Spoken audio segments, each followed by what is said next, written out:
ตะลุมบอลจับงูเห่าพี่น้องเอ้ยไผกระบอกกานี่ไผกระย่านเด้อเนาะเครื่องอยู่ในมันยุ่งมันยากจ้ะเกือบจะคล้องเฮือนตัวบางอย่างนี่เขาไปเอาเครื่องก็เลยเกือบมันซกนี่จะออกมาทันอันอยู่ไหนอยู่แจนี่ ไม่เหงาทางเอามันสิยิงเอาไอ้เง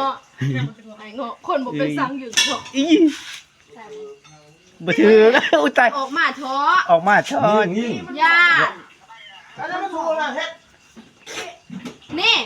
ไม่นะเหมาะปกออกมา นี่นะมาย่าง มันควง เดี๋ยวอยู่ไหนไปซ้ำดิน่า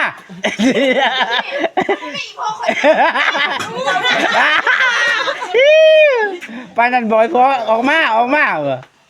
ได้เติดใหญ่สำใดเบิ่งใช่ยิง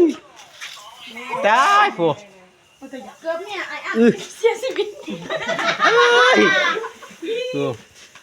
อันนี่อยู่กันต้นไอ้อัน ก็มีอันสิ ต้นไอ้อันอยู่ในบ่มีงู เอ้ย เป็นออกอันใหญ่เลย ว้าอันตรายตัวบักใหญ่พุ่น อย่ามาดูดิ งูเ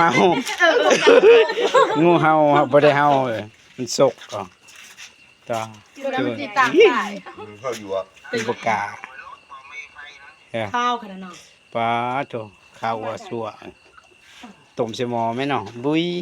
โอ้ยสำปอบเลย